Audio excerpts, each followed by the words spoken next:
I started mine, Trish.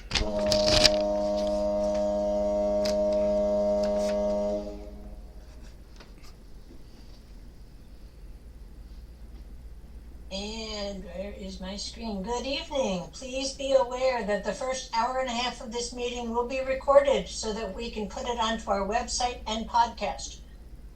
We record in audio only. Feel free to use the podcast on our website along with your big book as a resource if you missed the study portion of the meeting. The study portion is also listed on the website so that you can follow along.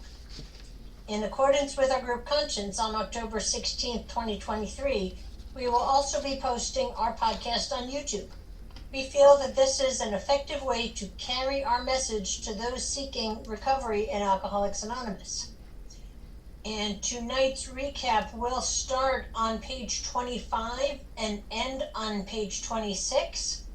And our study will begin on page 26 and end on page 28. And we will also be reading the spiritual experience.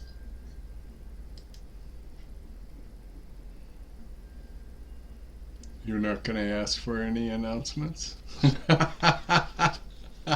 Hi family, my name's Jamie, very grateful, recovered alcoholic. A couple of quick announcements. Saturday, on the 14th, we will be having our district meeting for those of you who are servants to this group. And then it's the 15th, right, Trish? Yes. We will be having our group conscience at 6:30 p.m. Central Time right here in this very room to talk about just before we go into first quarter assembly, which will be the 19th through the 21st. I'd like to welcome everybody here and everybody who's new here. Would like to say that if you discovered that you like what we have to offer in this group and would like to make it your home group, by all means you are most welcome to, and just talk to me or Trish and we can add you to home group membership. We would love to have you and have your voice. Also, please don't be shy about inviting a friend or a frenemy even to this meeting if you like what we have to offer. We do definitely study the book in a different way from most groups, and it seems to be very effective. And I think that is all of the announcements. Nope, that's not all the announcements. So what am I forgetting? This past weekend was our group's anniversary. Our group is now 4 years old. Come March, it will be 4 years on Zoom. But happy birthday to everybody in the group. Happy birthday, y'all. So, wonderful. All right, and let's get it kicked off. Good evening, family. My name is Jamie, very grateful, recovered alcoholic. Welcome to the Lppbbsg Primary Purpose Big Book Study.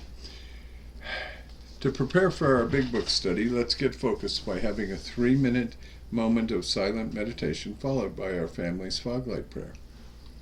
And I'm a recovered alcoholic. My name is Trish. Thanks for joining us tonight. We're going to start the meditation in a minute, so please take a moment to get situated.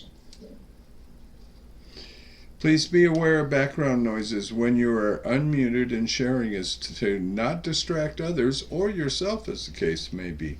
We suggest we all observe proper Zoom etiquette. If you wouldn't do it in a live meeting, please don't do it here.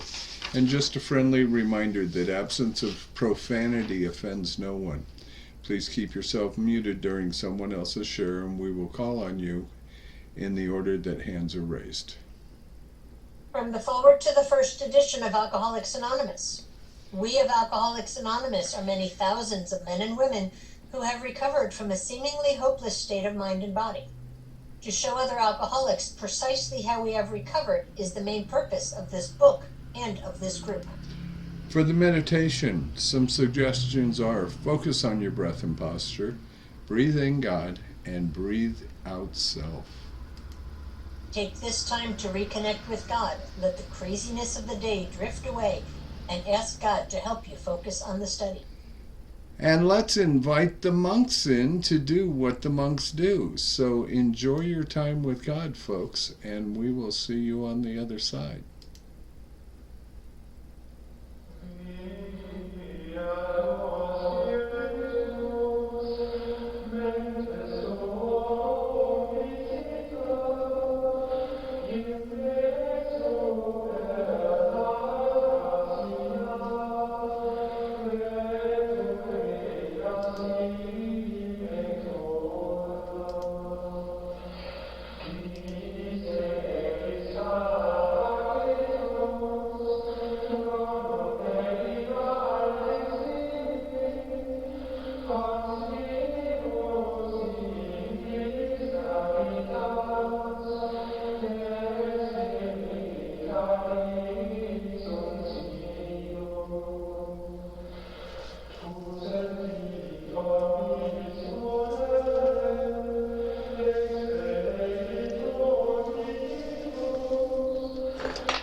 And for those of you who wish, if you'd like to join us in our family's fog light prayer, it'll be on your screen in front of you.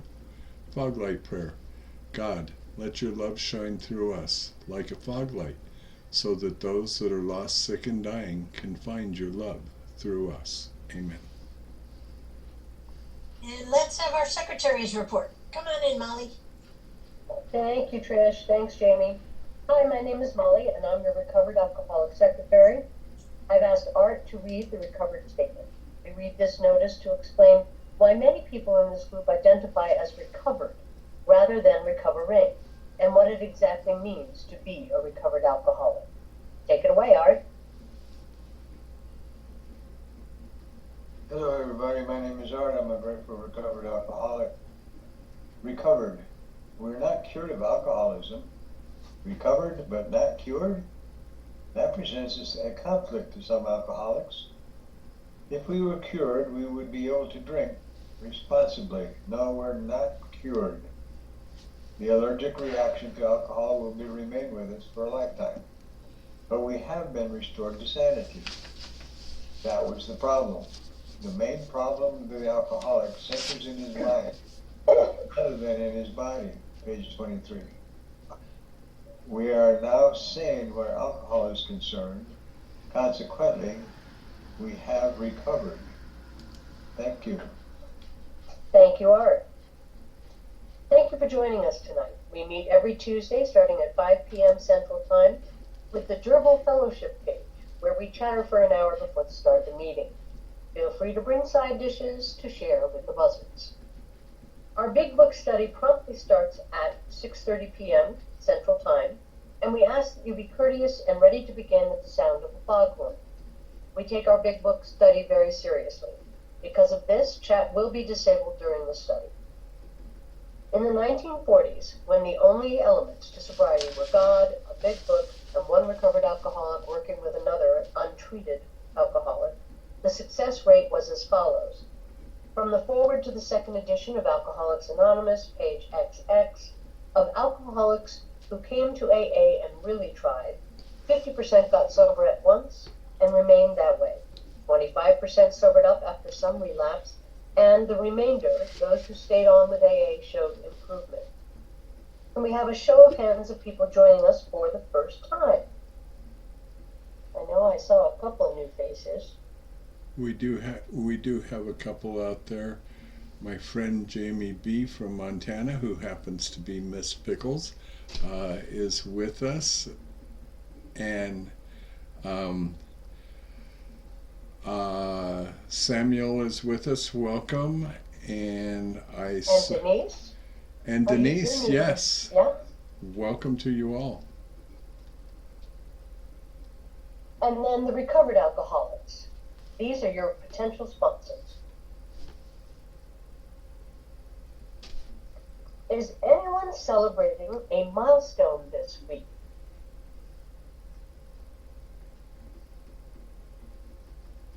Don't see any. Larry?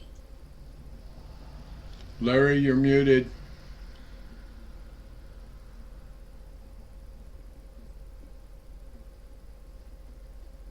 It'll be 2 days from now, though.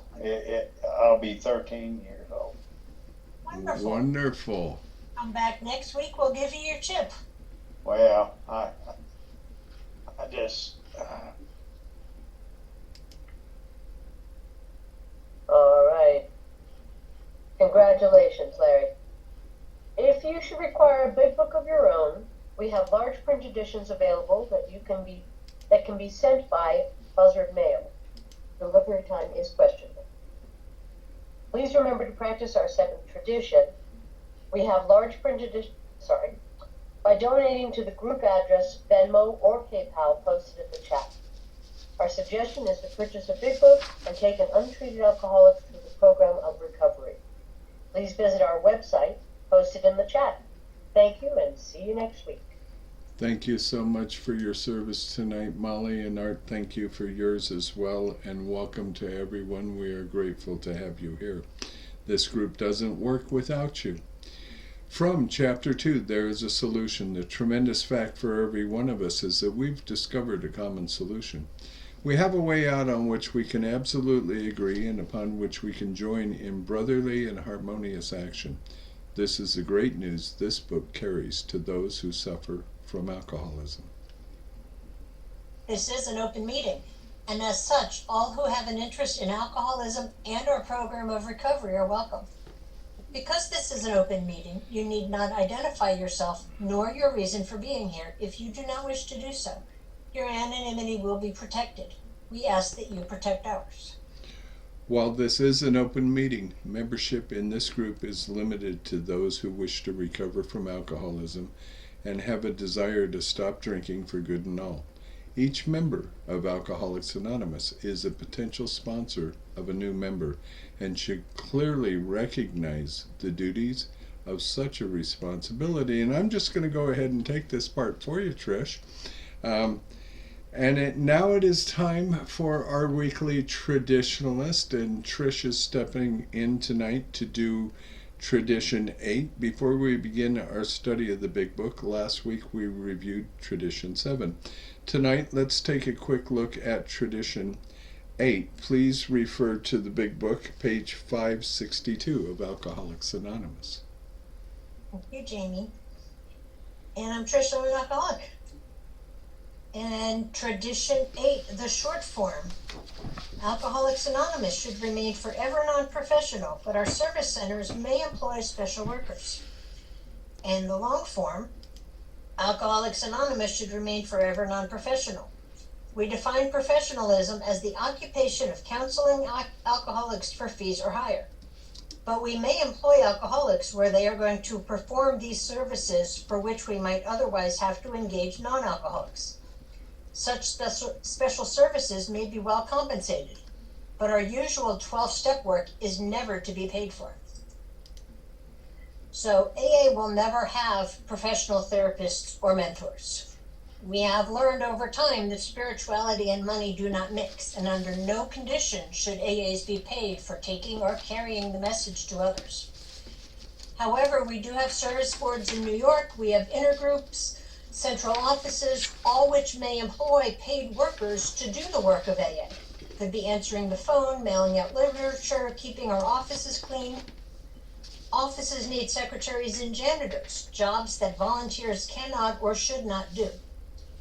But what about those in the work and recovery field, such as nurses, teachers, counselors? A person can and should be paid for their knowledge and expertise without becoming a professional AA. However, these people are making money from doing a job, not in carrying the message of AA as a sponsor or a group member would. Several years ago, here in Maryland, where I am, there was a group of people who banded together and began to charge newcomers for sponsorship. Needless to say, their direction was truly not AA in the heart of giving to others. They were very quickly shut down as old-timers steered those newcomers to other people for the help that they needed, rather than going to these folks that were charging them for something that should have been freely given. In our group here, we do have many service positions available: opening the room, security during meetings to keep out trolls, mailing out books to newcomers. The opportunities are endless. Not one of these positions are paid. Not to mention sponsorship and working with new people. All of these positions are done in the spirit of AA, sharing our experience and service to the group and to keep the doors open. No one expects payment for service in the group. Everyone steps up as their God leads them to help carry the message of AA to all who attend our meetings. Thank you for letting me share. Wow, you tied that in there very sweetly. Thank you. Very nice. Little pickle bow on top of it. I like it very much. Thank you. And now it's time for our weekly segment of That Ain't in the Book. And we hear a lot of things said in meetings that can't be reconciled with the program as described in the Big Book of Alcoholics Anonymous.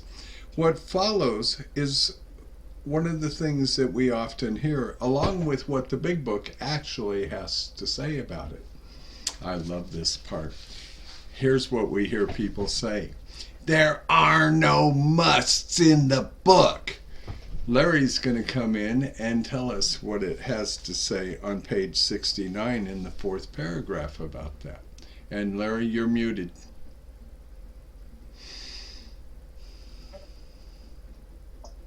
In the Big Book on page 69, Page it 6. says, Yep. we must be willing to make amends where we have done harm. Thank you, my friend. Thank you so much for your service tonight. Thank you. As we study, please make use of the pens, highlighters, and rulers so that you can share this experience with another alcoholic.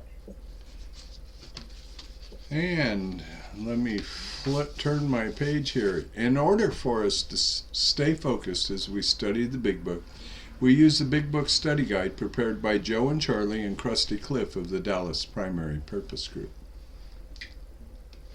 Tonight we are going to start our recap on page, I forget, 25?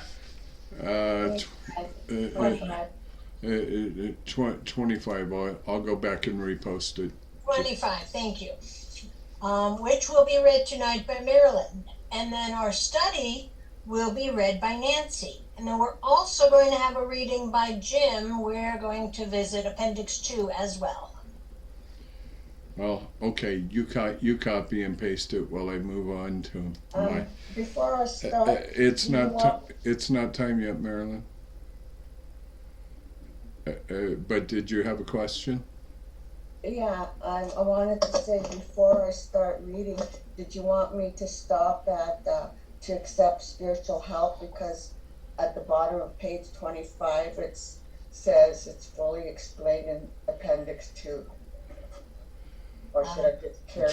Trish, what were your directions? Read to the top of 26 where we're at willing to make the effort. Okay, thank you. You're welcome. Okay. After the page is read, we will ask questions from the imaginary podium starting back where tonight's study portion begins. The answers will be one sentence unless otherwise specified, and multi-part questions are simply one-sentence answers split up by commas, semicolons, hyphens, and other fun bits of punctuation. Basically, in English, what that means is we're going to read the material once through, then dissect the information a second time through the question and answer format. Notice how the language in the questions gives us a new light in which to consider the study material. This is important because hearing the question and rereading the content offers a definite way of comprehending the material covered. After we have completed the study, we open up for comment, questions, observations based on what we just read. If you have spiritual experience with this information, please share as well. Please keep your share on topic and under 5 minutes. At the 5-minute mark, we will let you know, timer. Maybe I'll hold up a cute little dog. Maybe Trish will hold up a cute little dog, but we'll let you know. However, Big Book study is not therapy. Should you begin sharing on topics which are more appropriately discussed in a different setting, for example, with a sponsor, please do not be offended when we cut that conversation short and send the buzzards nipping at your heels. For that purpose, we have fellowship meetings before and after our study time. I always try and cut you short on that. You can never go wrong by commenting on the pages studied, which brings us to the words of one of our co-founders of Alcoholics Anonymous. Sobriety, freedom from alcohol, through the teaching and practice of the 12 steps is the sole purpose of any Alcoholics Anonymous group. And before we get started, let's take a quick look at how we arrived at this point. We didn't just open the book up and let it fall open and say, this is where we're reading tonight. This group started, as we mentioned in the announcements, in January 2020, which means this past weekend was our 4-year anniversary. Woohoo! And we start reading each time we go through the book on the title page with our first promise of how many thousands of men and women have recovered from alcoholism. And we read page by page, line by line, from the cover page all the way to page 164.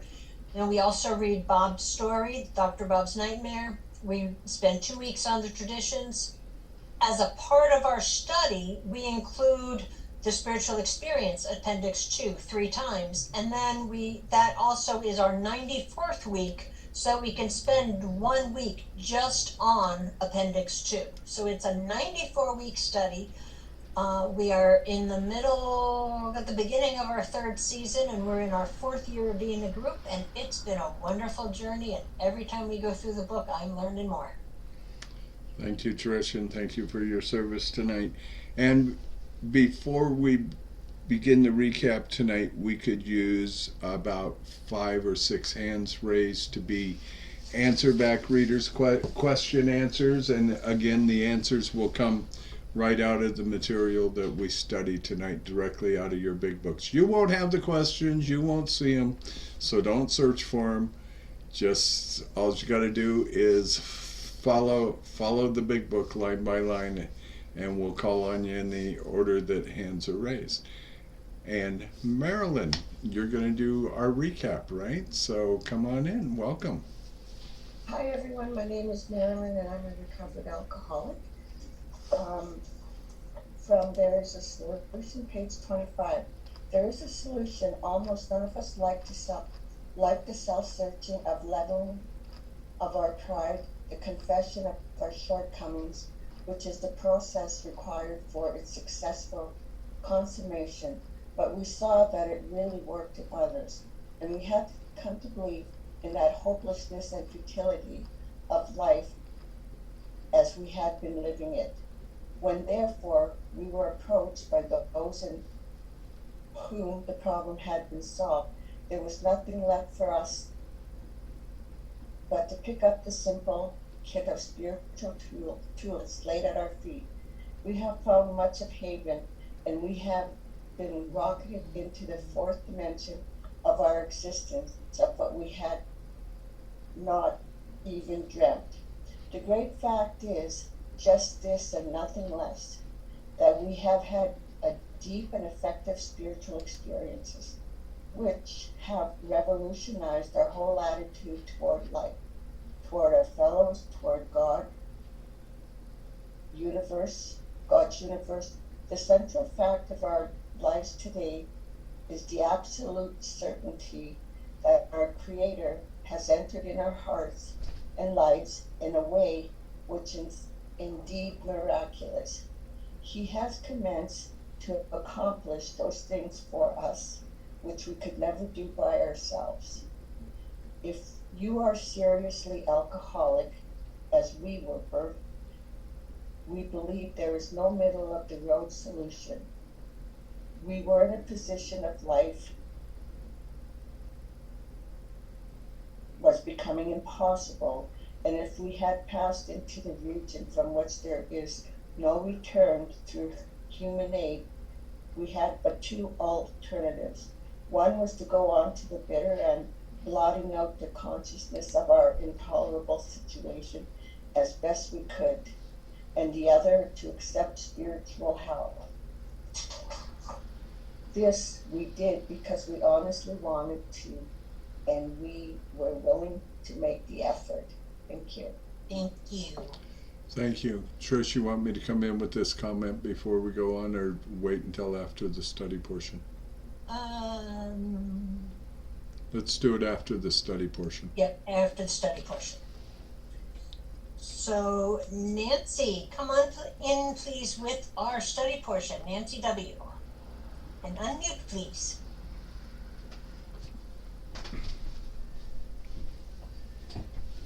Nancy, an alcoholic. A certain American businessman had ability, good sense, and high character. For years, he had floundered from one sanitarium to another. He had consulted the best-known American psychiatrists. Then he had gone to Europe, placing himself in the care of a celebrated physician, the psychiatrist Dr. Jung, who prescribed for him. Though experience had made him skeptical, he finished his treatment with unusual confidence. His physical and mental condition were unusually good. Above all, he believed he had acquired such a profound knowledge of the inner workings of his mind and its hidden springs that relapse was unthinkable. Nevertheless, he was drunk in a short time. More baffling still, he could give himself no satisfactory explanation for his fall. So he returned to this doctor whom he admired and asked him point blank why he could not recover. He wished above all things to regain self-control. He seemed quite rational and well-balanced with respect to other problems, yet he had no control over alcohol. Why was this? He begged the doctor to tell him the whole truth, and he got it. In the doctor's judgment, he was utterly hopeless. He could never regain his position in society, and he would have to place himself under lock and key or hire a bodyguard if he expected to live long. That was a great physician's opinion. But this man still lives and is a free man. He does not need a bodyguard, nor is he confined. He can go anywhere on this earth where other free men may go without disaster, providing he remains willing to maintain a certain simple attitude. Some of our alcoholic readers may think they can do without spiritual help. Let us tell you the rest of the conversation our friend had with his doctor. The doctor said, "You have the mind of a chronic alcoholic. I have never seen one single case recover where that state of mind existed to the extent that it does in you." Our friend felt as though the gates of hell had closed on him with a clang. He said to the doctor, "Is there no exception?" "Yes," replied the doctor, "there is. Exceptions to cases such as yours have been occurring since early times. Here and there, once in a while, alcoholics have had what are called vital spiritual experiences. To me, these occurrences are phenomena. They appear to be in the nature of a huge emotional displacements and rearrangements. Ideas, emotions, and attitudes, which were once the guiding force of the lives of these men, they are suddenly cast to one side, and a completely new set of conceptions and motives begin to dominate them. In fact, I've been trying to produce some such emotional rearrangements within you. With many individuals, the methods which I employed are successful, but I have never been successful with an alcoholic of your description. Upon hearing this, our friend was somewhat relieved, for he reflected that, after all, he was a good church member. This hope, however, was destroyed by the doctors telling him that while his religious convictions were very good, in his case, they did not spell the necessary vital spiritual experience. Here was the terrible dilemma in which our friend found himself when he had the extraordinary experience, which, as we have already told you, made him a free man. Thank you, Nancy, and thank you, everyone, for reading. We are going to go through and do our question format with this week's study. Then Jim will come in and read the spiritual experience, and then we will do the questions on that. And then we will open up for discussion. And we could use one other question answer if someone is interested. And while we're doing that, I hear we do have an anniversary in the house. So, Miss Betty, here is your chip. Congratulations, Betty. Congratulations. Larry, I saw you raising your hand. You can unmute and be one of the question answers if you like, if that's what you were raising your hand for. Thank you. Congratulations, Betty. Glad to have you with us. And I have a comment before Trish starts the questions. I'll have several comments throughout this as well. Last week we read Appendix 2, Spiritual Experience, and studied it. This week we will study it again. We will visit the spiritual experience 3 times so that we can understand what a spiritual awakening or experience is, so that we can recognize what it is if we are having one. Thank you, Jamie. And our batting order tonight for our question answers will be Kenny, Marilyn, Stephanie, William, and Larry. So Kenny, coming to you first, and all of you can go ahead and unmute. Kenny, how is Roland H., an American businessman, described? A certain American businessman had ability, good sense, and high character. Thank you. And Marilyn, where had he sought help? And 2 sentences, please. For years, he had floundered from one sanitarium to another. He had consulted the best-known American psychiatrist. Thank you. And Steph, who did he finally go to? Then he had gone to Europe, placing himself in the care of a celebrated physician, the psychiatrist Dr. Young, who prescribed for him. Thank you. And William, was he confident that he had been fixed? The experience had made him skeptical. He finished his treatment with unusual confidence. Thanks so much. And Larry, coming to you, how were his mental and physical condition after his treatment? His physical and mental condition was unusually good. Thank you. Back to you, Kenny. Above all, what did he believe? Above all, he believed he had acquired such a profound knowledge of the inner workings of his mind and its hidden springs that relapse was unthinkable. Thank you. And Marilyn, nevertheless, what happened? Nevertheless, he was drunk in a short time. Thank you. How did he explain it, Stephanie? More baffling still, he could give himself no satisfactory explanation for his fall. And William, a 3-part question. What did he do? Did he really respect the doctor? And what did he ask the doctor? So he returned to the doctor, whom he had admired, and asked him point blank why he could not recover. Thank you. He wished above That's all. all. And what was his greatest wish, Larry? He wished above all to to regain self-control. Thank you. Kenny, did he appear to be a very normal person? He seemed quite rational and well balanced with respect to other problems. Thank you. Marilyn, what was it he had no control over? Yet he had no control whatever over alcohol. Thank you. Stephanie, what was his question?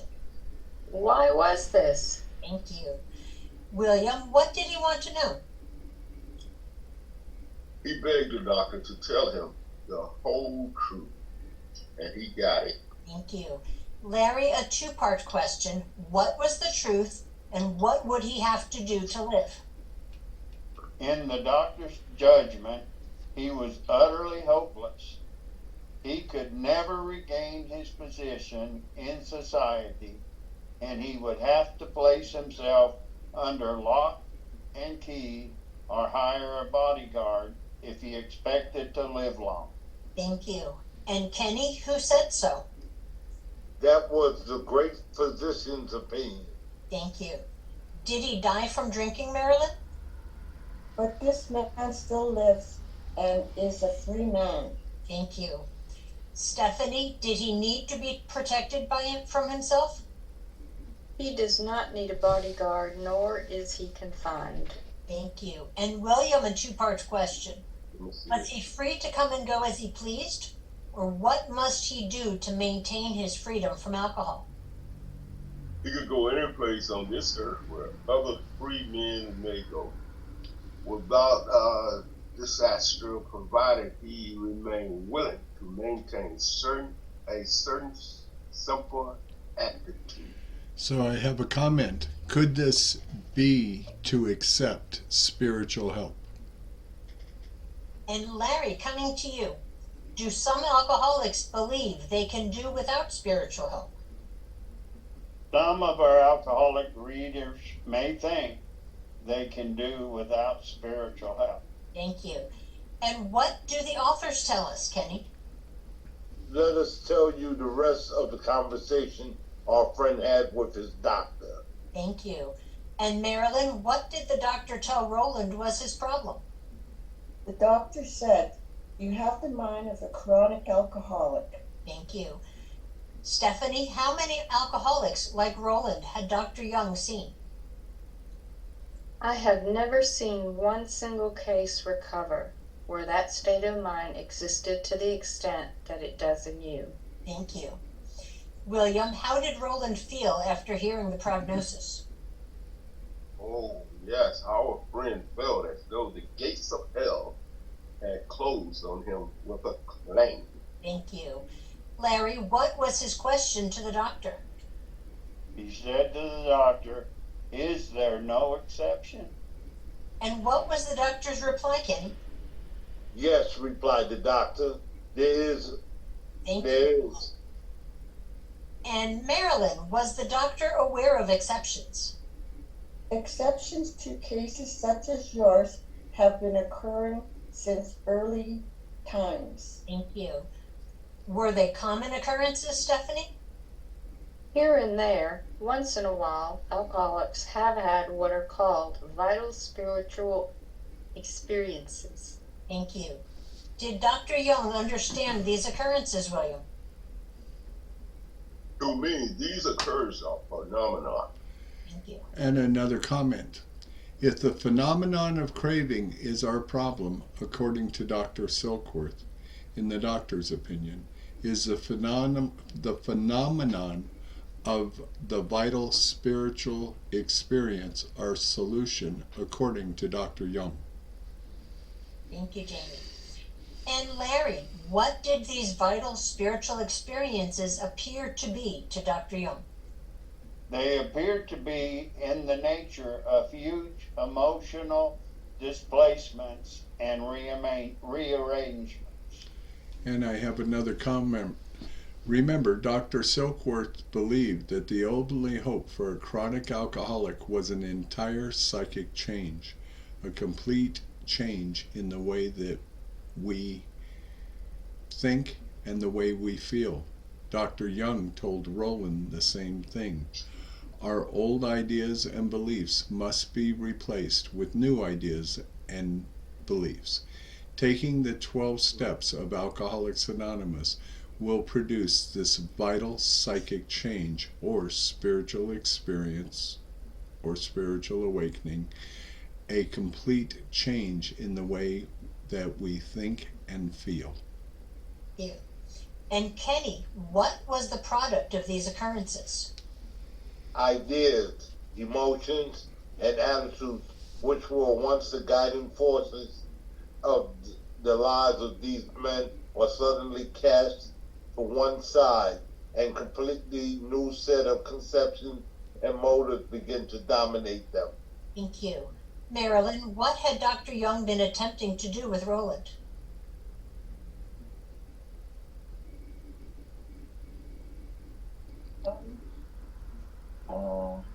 Guiding force was the medicine. Starts with in fact. In fact, I have been trying to produce some such emotional rearrangements within you. Thank you. Stephanie, a two-part question. Had Dr. Young been successful with hard drinkers?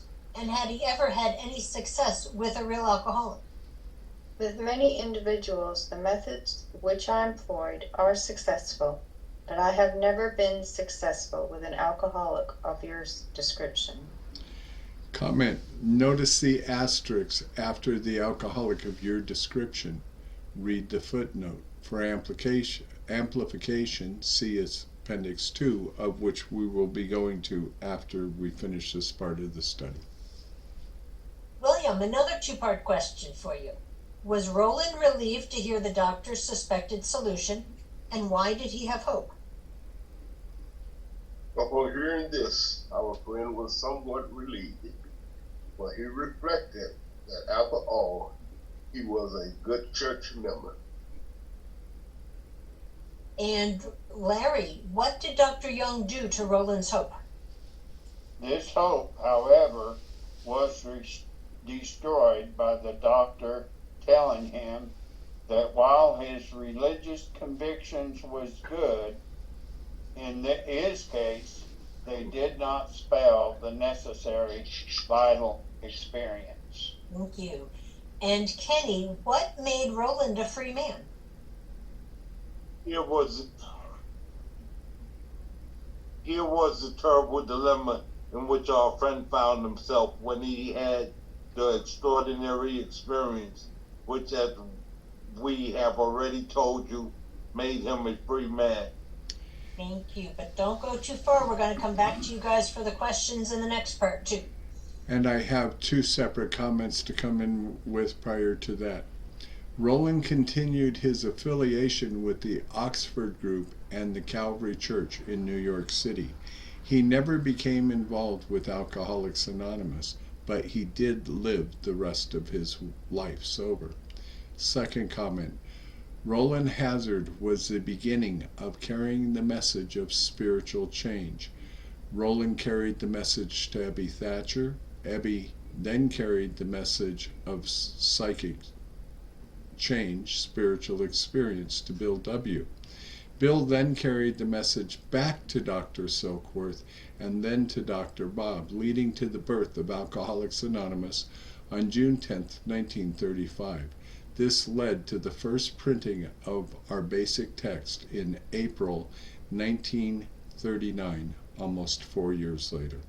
Oh, one more comment. Oh, actually two more comments. So third comment.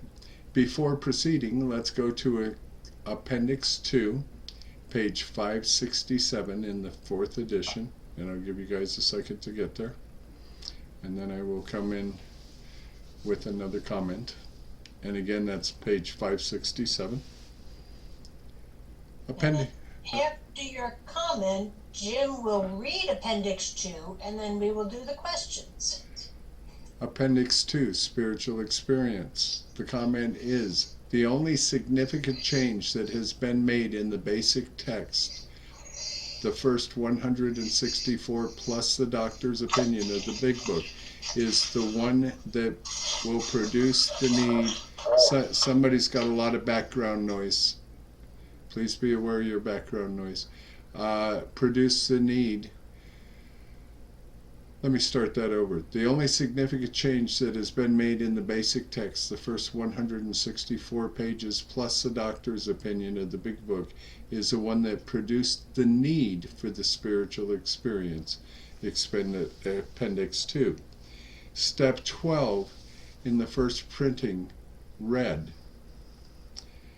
having had a spiritual awakening as the result of this course of action in reading Bill's story, we read where he had a sudden spiritual experience as a result of these steps.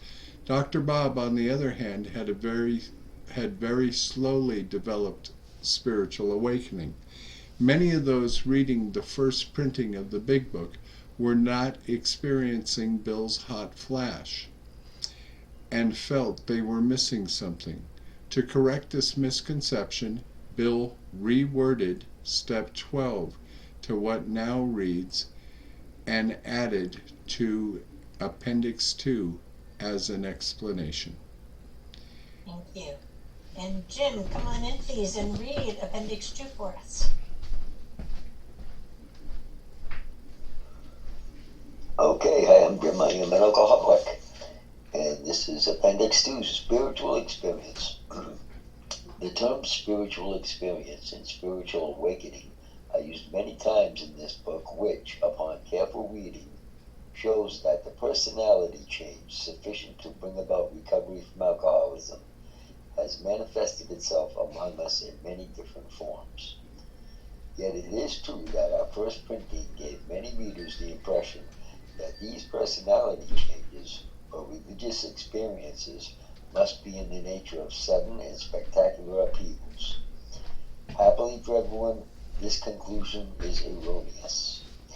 In the first few chapters, a number of sudden revolutionary changes are described.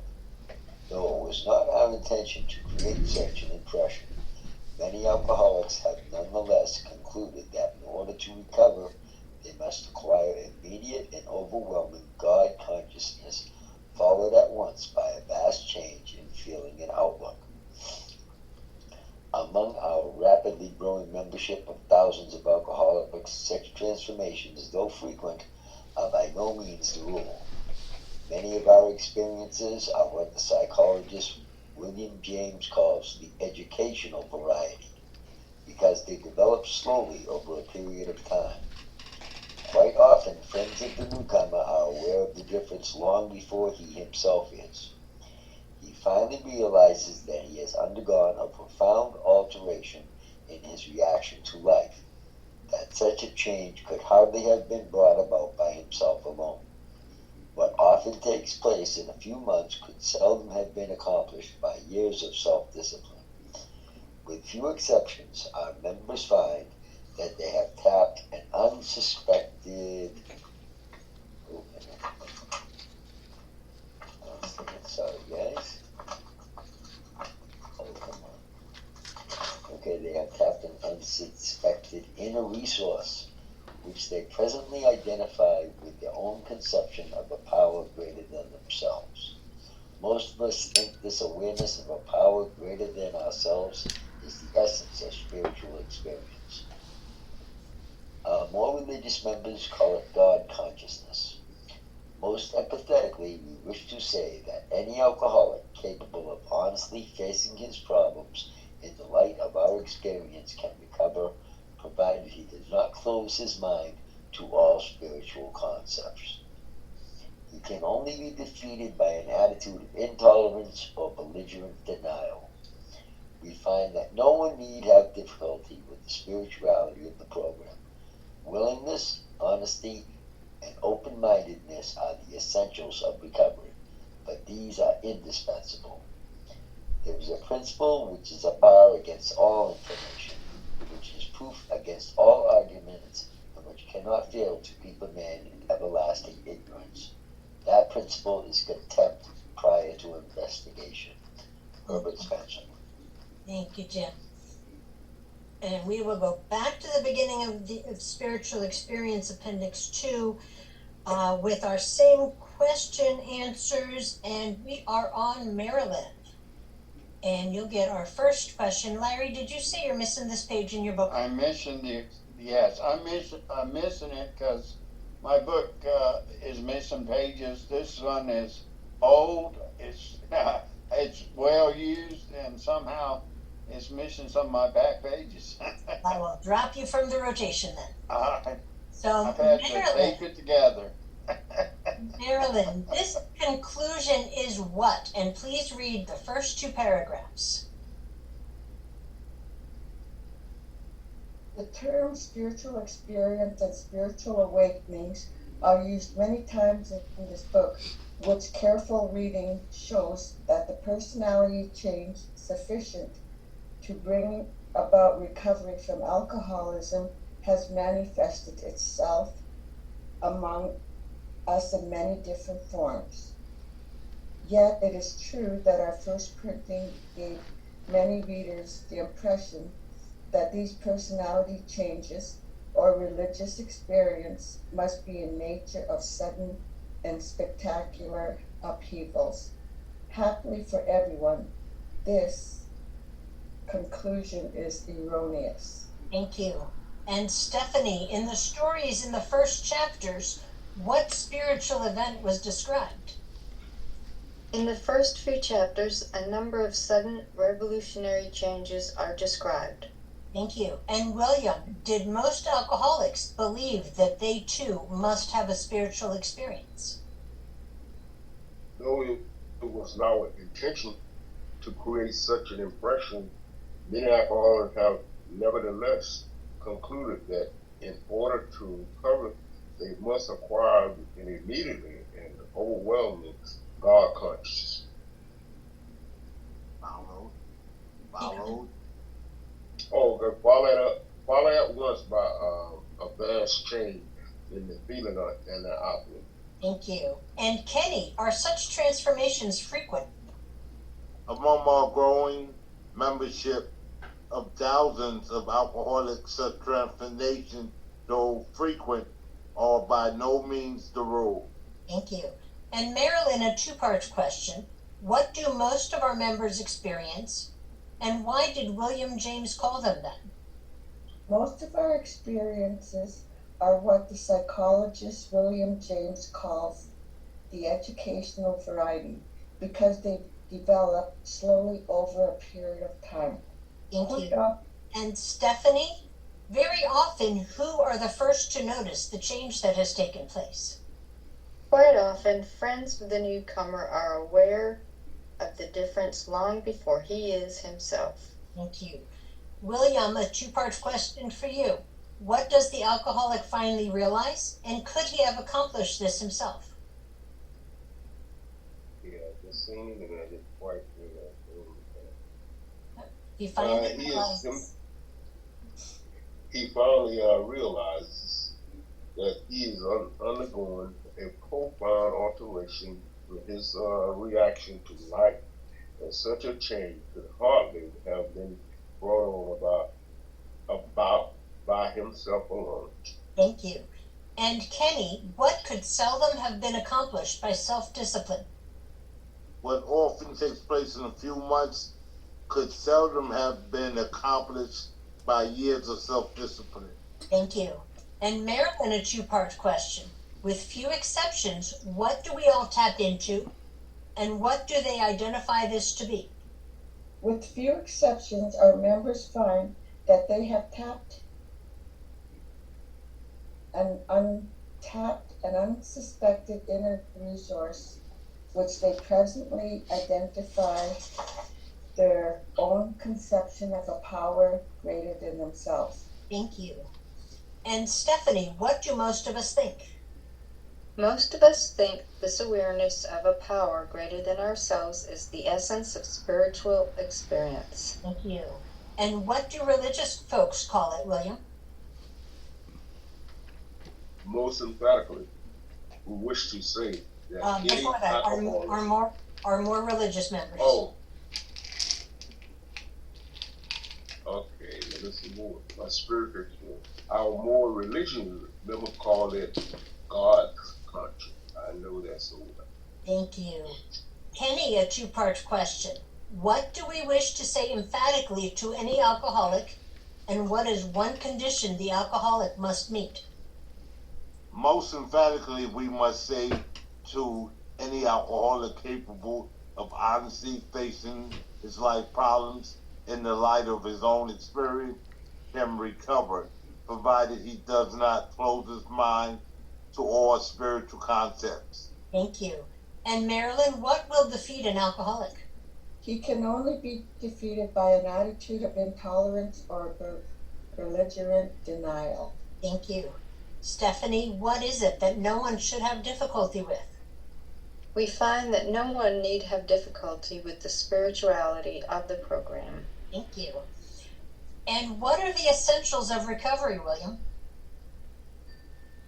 Willingness, earnest, and open-minded are the essential of recovery. Thank you. Kenny, how important are they?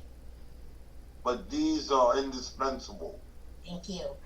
And Marilyn, our final question. What will keep a person in everlasting ignorance?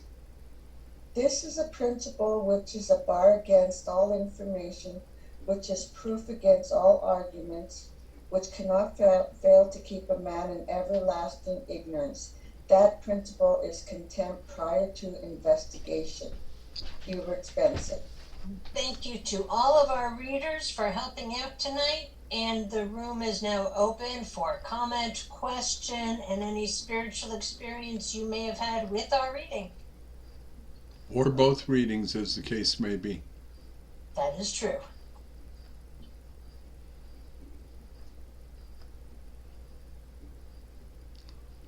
I'm so glad it's you when you get the dental chair. Thanks. I need the drill. Zzz.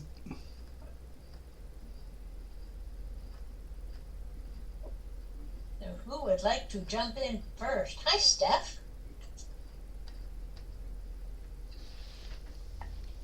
You're Okay, muted, muted. Steph. Sorry, I was muted. I was just gonna share a little note that I have by this, that I'm sure this resulted from maybe a question I had when we went through this another time, as being one that did not have a burning bush spiritual experience,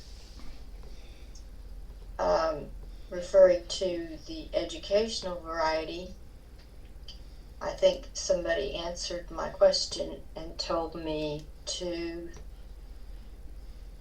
notice in myself changes of my thoughts, my feelings, making different choices,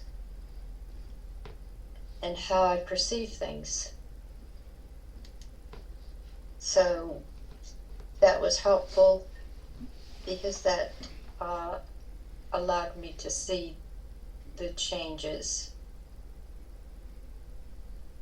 as not having this, the big spiritual experience,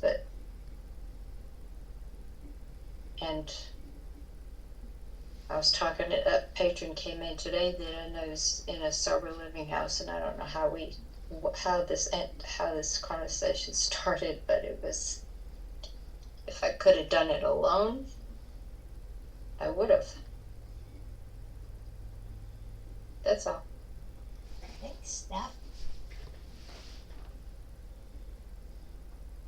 Who's next?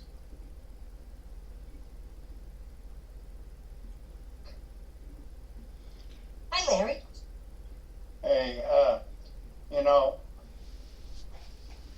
I came into Alcoholics Anonymous feeling like I could not come to God.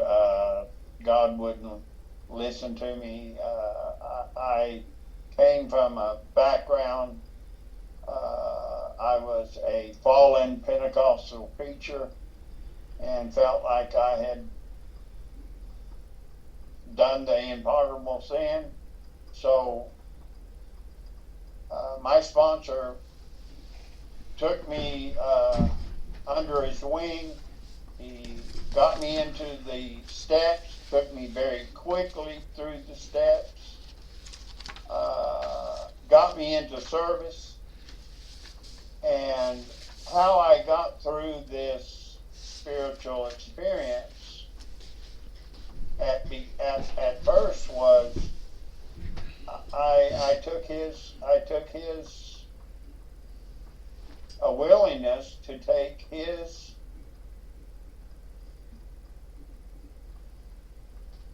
higher power. He asked me, "Are you willing to believe that I believe?" You know, and I could see it working in his life, and I did that for a long time. And it was a couple or so years later that he asked me the question. He said he finally got to the point that he knew that I couldn't. Well, it may have been 3 years. He knew that I couldn't always take somebody else's. The book talks about, you know, we need our own higher power. We can't rely on somebody else's higher power. But I had been relying on his higher power for a long time. And it was time that I got my own. And he took me aside one day and he asked me the question. He said, "When was the last time that you had a real personal experience with your higher power?" And I had to think hard because it had been a long time, because I had been even when I was a Pentecostal preacher, I struggled with alcohol, and that caused me a lot of pain. So I had to go all the way back when I was probably 12 years old, when I felt that I was completely, you know, really in tune with a higher power. And he said, "Good, that's where we're going. That's the higher power we're going to talk to. That's your higher power from now on. You're going to forget your adult God. You're going to forget everything you know about your adult God. And we're going to start with this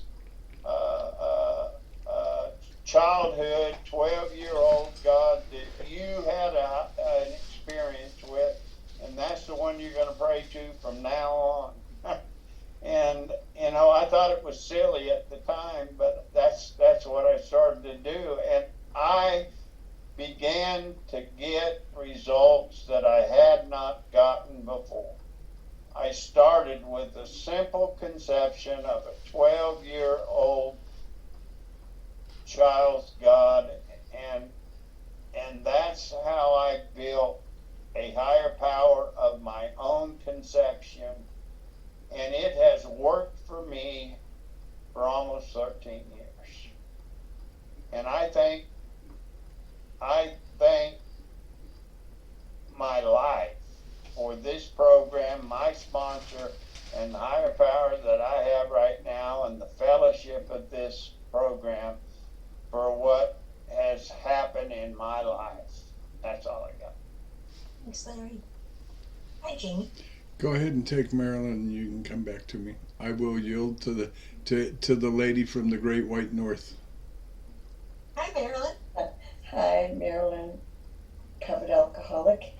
I like to say that, well, for a fact, you know, I had the educational variety because, like when I first sobered up, I didn't even I was so messed up when I came. I did not even know that I was getting sober because I had to just take it one day at a time. Because prior to that, I had been in and out of Alcoholics Anonymous for 4 years. But, you know, like I said, I didn't even know that I was getting sober. I just kept doing what I was supposed to do, go to meetings and read the big book. So that's what I did. But right now, like about 5 minutes ago, I did have another experience. How like I've coming here for some time, and just listening to the people that shared before me, I realized, wow, like this is a meeting after the big book study. So this here is educational variety for me too. So I thought like this is very important for me to share, because I never looked at it that way, but it clicked in. Thanks. Thanks, Marilyn. Okay, Jamie? okay, now I'll come in. Hi, family. My name's Jamie, very grateful, recovered alcoholic. So we're in the chapter there's a solution. We're only 25 to 27 pages into the book.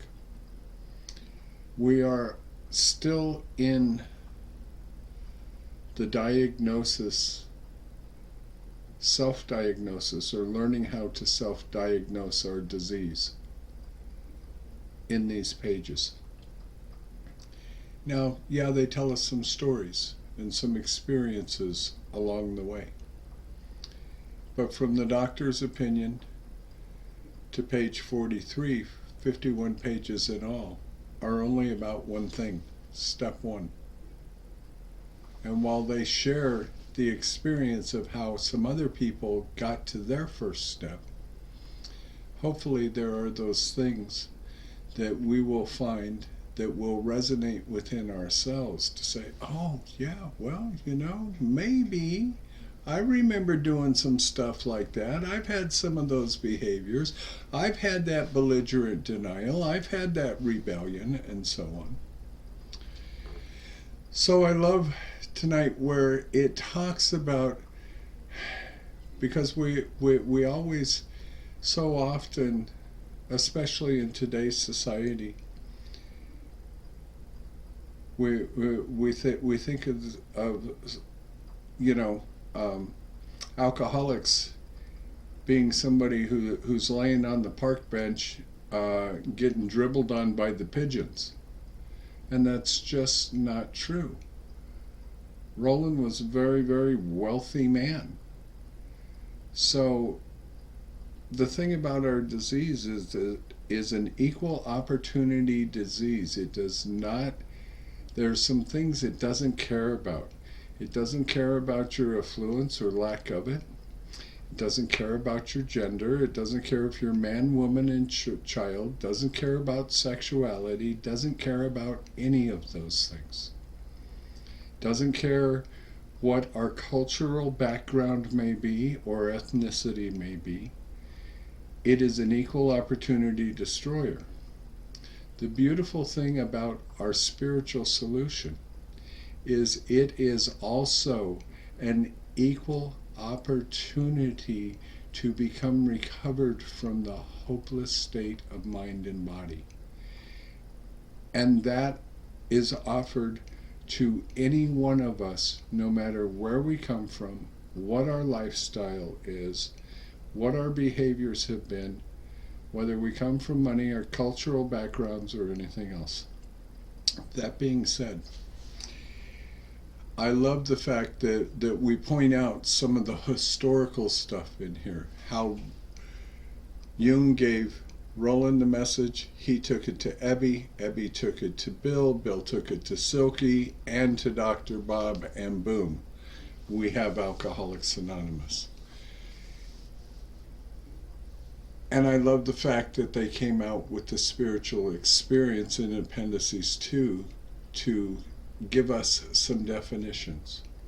But you know, folks, first off, there's many people who will never, ever pick up this big book, and they will come to Alcoholics Anonymous for decades, and they will depend on somebody else's version of what it says in the big book instead of actually studying it for themselves, and that's an absolute tragedy. It's an absolute tragedy. As my sponsor would say, and I have to give this disclaimer, is don't depend on me to tell you what's in the big book. If you want to know what's in it, read it for yourself. Did I get that right there, sir? At any rate, the thing is this is the discovery process of how to diagnose myself and to diagnose what type of alcoholic I am. So then we go back into the spiritual experience that helps explain a little more. And I want to tie in something that Larry said about those feelings of basically not being good enough. God won't talk to me. I've been such a horrible human being. I'm going to jump a little. This is going to happen in a few weeks, and we'll study it. But it's relative to what we're talking tonight, since we also went into the spiritual experience. For anybody who wants to turn to page 57 and actually look at this, you'll be more than welcome to. It's in We Agnostics, and what I want to say real quick about the chapter to the agnostics is whether you are atheist, agnostic, or a true believer, this chapter becomes a pathway for us to let go of old ideas and old beliefs and open our hearts and minds to new ideas and new beliefs. And I really don't want to focus on this part tonight and deflect from the book study. However, it's relevant to what we have talked about with the spiritual experience. And I'm going to start right here in the last paragraph. What is this but the miracle of healing? Yet the elements are simple. Circumstances made him willing to believe.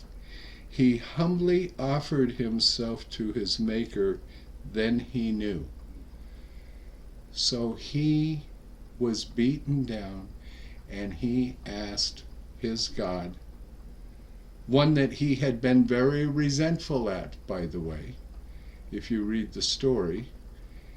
And this is Fitzmayo's story. It's visited, he comes up 3 times in the book, once in the doctor's opinion, once here, and then his story is our southern friend in the book. But I want to show you 3 promises right here. Even so, God has restored us all to our right minds. That is a promise. Here's the difference between a spiritual experience and a spiritual awakening. To this man, the revelation was sudden, spiritual experience.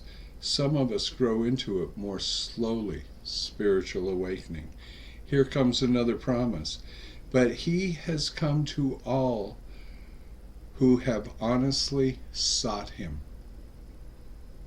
And the third and final promise here, when we drew near to him, he disclosed himself to us. When I draw near, when I surrender, when I ask God for help, he discloses himself to me. Now, my God has never sent me a burning bush. He's never come out of the heavens and made a on-stage appearance in my living room. But he brings me you guys who talk to me all the time. He gives me that intuitive thought and inspiration that I know is not based in my own self-will. And that has a direct result of taking the program of action through the course of taking the steps. Something that my sponsor and I talk about all the time. And I have come to believe this. With each one of the steps, including step 1, because I surrender to a battle that I cannot win against alcohol.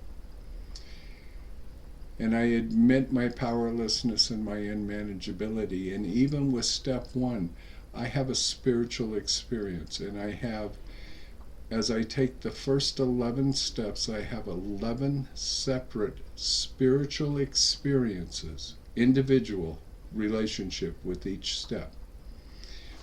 And through that, I continue to build and deepen this relationship with God, which I don't understand God any more than I did when I got here, but that God has become the God of my experience today.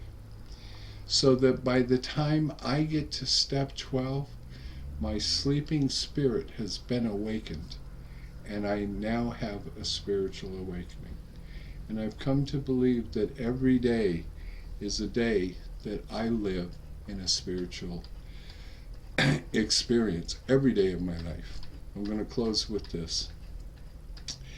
And it's the last part of what we read in the spiritual experience. Not the Herbert Spencer quote, but just before that. Let me get to it here. Willingness, honesty, and open-mindedness are the essentials of recovery, but these are indispensable. And we so often hear people say the how of the program: honesty, open-mindedness, and willingness. When I got to Alcoholics Anonymous, I knew nothing about being honest.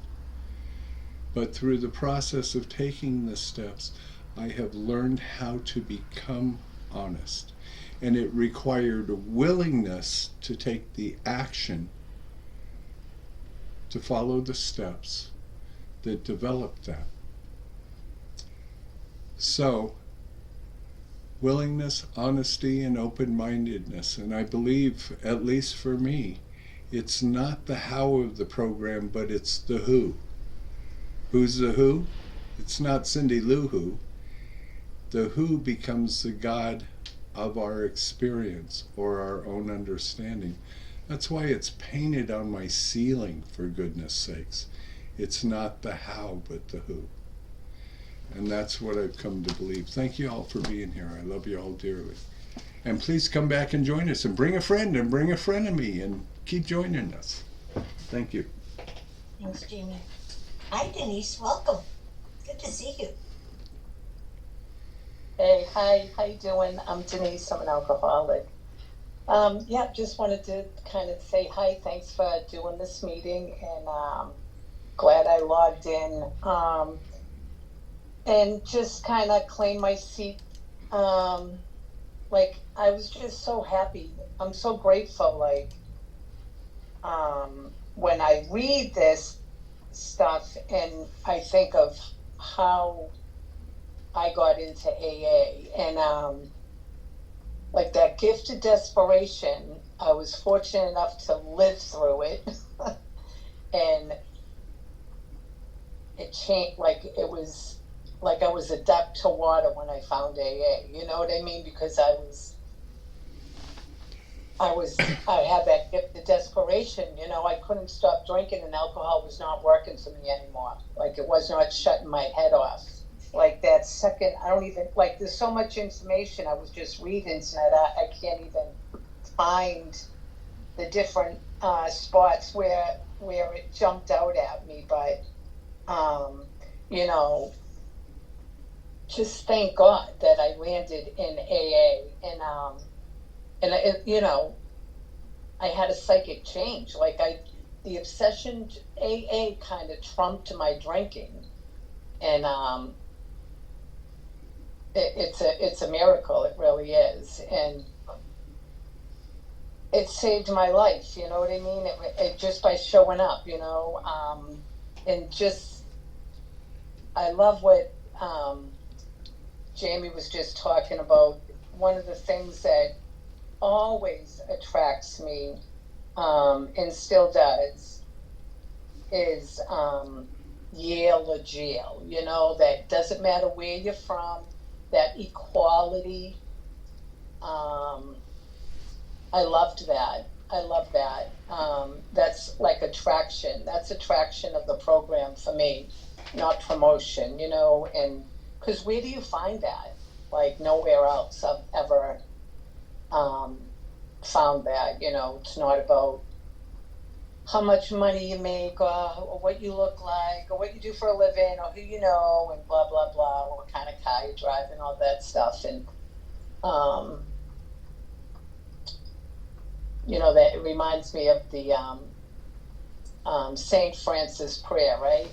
Like, it's a tall order to live by that, but it's okay to try, right? You know, like, I can't control what other people do, think, say. I'm powerless, right? But I can control the way I react to it and how I want to behave in the world. You know what I mean? And I'm not the person I was when I was drinking alcohol today, thank God. And you know, because it took who I was away, you know. So I really just love the spiritual experience. I love how Bill experienced it, because for me, it's an amazing like my whole life till I was 49 years old, I obsessed about drinking. So for one day for it to be gone was a miracle, and I didn't even have really, like, looking back on it, I am just overwhelmed, appreciative, like grateful, like want to hang on to it. I didn't even realize what was happening to me at the time. I just knew that I got a day that I didn't have to drink, and I kept doing that. You know what I mean? And I just kept showing up to the best of my ability, you know, thank God. But wow, what a gift. What a powerful gift I've been given. What an unmerited gift I've been given. And I do 100% on board believe, you know, it's an unmerited gift, and I have to feed my spiritual condition. You know what I mean? Unmerited gift based on my spiritual condition, you know, because there was no human aid that could get me sober, you know. So I definitely had a power greater than me entered my life and gave me a day of sobriety, and I kept chasing that. And I'm just so grateful I'm here, and this is just another level of that for me. And it's so good that there's always just more to learn, right? Like you don't graduate. Thank God, because you guys wouldn't be here. Like, so you know, you just keep on evolving. So, and you know, and for me, like, my biggest thing this past year, I think, or 6 months, whatever, has been, as long as I'm practicing, that's the name of the game. You know what I mean? I'm putting the action in, I'm practicing. And so I'm doing it 100%. You know what I mean? And that's what I want to, you know, because I can know intellectually all these things, and if I don't practice them, I'm not going to get the benefits of it. So, and I can do that. You know, I can be on the beam, you know, wake up, do my readings, log on to my meeting, feeling really good, and then I don't know what happens, but then I stop doing my readings every day, or I get a little bit kind of sidetracked, and then thank God I just get back to it. But it's progress, not perfection. You know, it's not going to be like a guarantee that everything stays great all the time. So, but anyway, I just wanted to say thank you, and I'm glad I'm here, and it was great listening to everybody, and look forward to hearing anybody else. Thanks. Thank you, Denise. Anthony, come on in. Hi, group. My name is Anthony G. from New York. I'm a member of Serenity and Fish. We meet Monday and Friday at 10:30 a.m. on Zoom. All welcome. If you need speakers, I believe, speak to William. He's a person that is a contact person. I was moved to speak today. The Spirit moved me listening to, I just came in a little bit, and I was in the beginning. I like the opening. The meditation was awesome. The music was awesome. And it's exactly what I need. Meditation. Step 11, right? So my spirit moved me. I buried my father. He was in a program before me. He rest in peace. A lot of people know him. And I buried him. I put the cemetery thing on, you know, the tombstone on his grave. And when he died, and I was praying with the family there at his gravesite, and I'm crying to the Lord, and I'm praying, raising my hands and giving a heartfelt prayer. I was close to my dad. I love him very dearly. And I'm sure a lot of other people love him as well. So rest in peace, Dad. So said that prayer, went over to with my family to my cousin's house. Well, all at the table. All of a sudden we hear this thunder. It sounded like an explosion. We were like, all of us, like, what was that? A minute later, another thunder. I think another minute later, another thunder. 3 thunders were sounding. I said, oh my God. I didn't know what it was at the time, but later on I reflected. I said, the Lord was giving me 3 trumpet sounds with that thunder, man. He was answering my prayer. He was talking to me, man. That never happened to me in my whole life. My father was a spiritual man, you know. He had a good spirit, and he always used to tell me there's not a far distance between your heart and your mind. Couldn't figure that out. But I found another meditation, and they said build a bridge from the mind to the heart. That's another inspiration in the tool of meditation that I had recently, and that's powerful, man.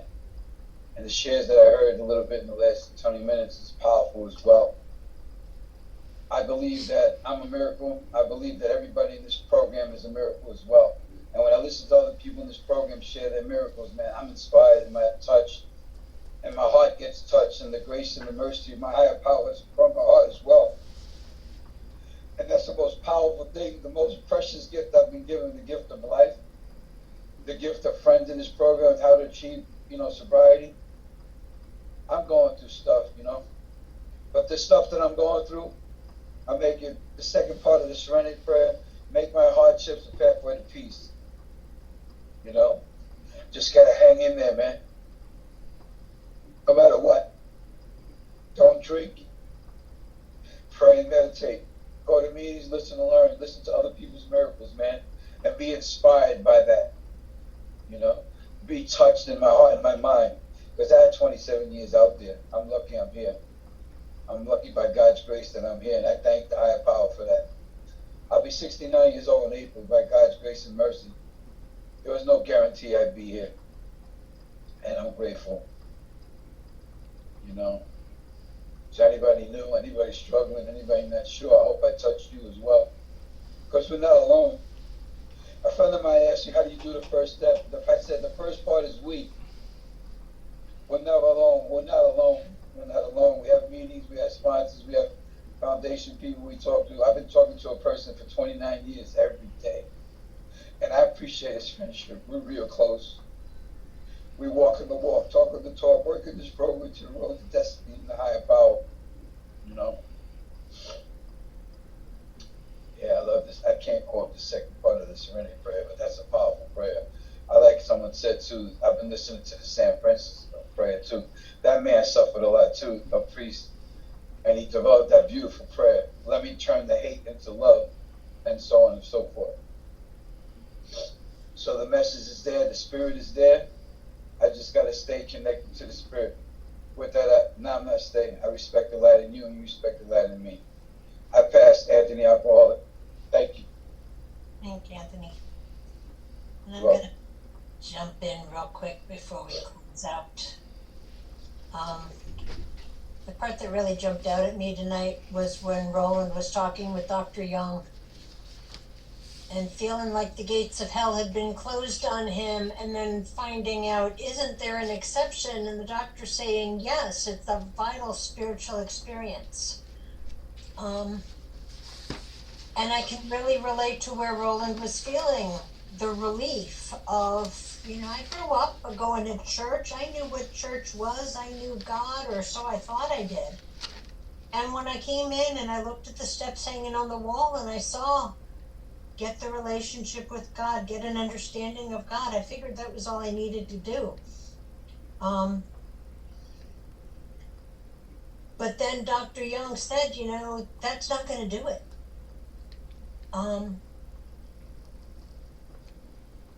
And by talking and walking and taking the steps and talking to other people and finding out, as so many people have said, who my higher power was, not the one that I believed in when I came in, or not the one that I walked away from when I was in 4th grade, but going back even further than that, finding the God that I could believe in. That's what brought me to the beginning of the spiritual experience, or the spiritual awakening. Because without that relationship with God, I wouldn't have gotten in touch with the spiritual part of the program, and I would have been stuck too much on the religious part and just walked away again. And through that relationship I have with my God, I have gotten that God consciousness. And like has been said, I haven't seen any burning bushes, but I have had so many different experiences in my life where I knew it was God. Even during the times that I had walked away, didn't want to acknowledge God. I knew God was there.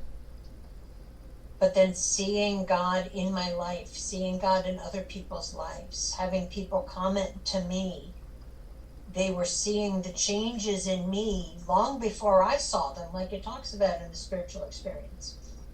Quite often, friends of the newcomer are aware of the difference long before he is himself. I didn't see the changes, but other people did. But it was through finally being open to a relationship with God and a acknowledgement that God existed, where I was able to start growing spiritually and feeling God and seeing God all around me, not just in the burning bushes, which I don't see. I don't know that I've ever seen a big, huge one, but I see so many little things of God in my life. And I talked about it last week. I'm not going to repeat that story again because, you guys want to hear something else. But, the difference is today I know God is there. And even though I walked away from God so many years ago, that God was just there waiting for me to turn around and come back. And it was through these steps, through this program, that I was able to turn back around, to find the God that I needed, so that I could keep growing spiritually in these rooms. And with that, Jamie, come on in. Jamie B. Thank you, Trish. I'm so glad to be here. Also, I've heard several people. This is Petunia. Also, she's puppy pickle, and so I've heard so many people talk about the St. Francis prayer tonight. And honestly, I'm also coming back from the flu, so my voice is kind of barely there. So I hope you can hear me. But if nobody minds, I would really like to read the St. Francis prayer, because it has so much meaning to me. And so I'm gonna, unless somebody's done it, I walked away to go to the bathroom. I've been sick, but I will replace it. The same prayer says, St. Francis said, Lord, if you're not into that flavor, she's into my flavor. Stop licking. So, thank you. Good job. Okay. So, higher power, make me a channel of thy peace. Where there is hatred, let me bring in love. Where there is wrong, may I bring the spirit of forgiveness. Where there is discord, may I bring harmony. I know, I love you too. Where there is error, may I bring truth. Where there is doubt, may I bring faith. Where there is despair, may I bring hope. And where there are shadows, may I bring in light. Where there is sadness, may I bring joy. Higher power, grant that I seek rather to comfort than be comforted, to understand than be understood, to love than be loved. For it is by self-forgetting that one finds, by forgiving that one forgives, is by dying that one awakens to eternal life. I love that. It's everything. And it's one of the reasons I got into sobriety. And yeah, if I'm not mistaken, somebody who's more religious than I do, is St. Francis the animal one? Mm-hmm. I don't know. But okay. Jamie's nodding yes. Other Jamie Pickles is nodding yes. So that one is so grounding for me.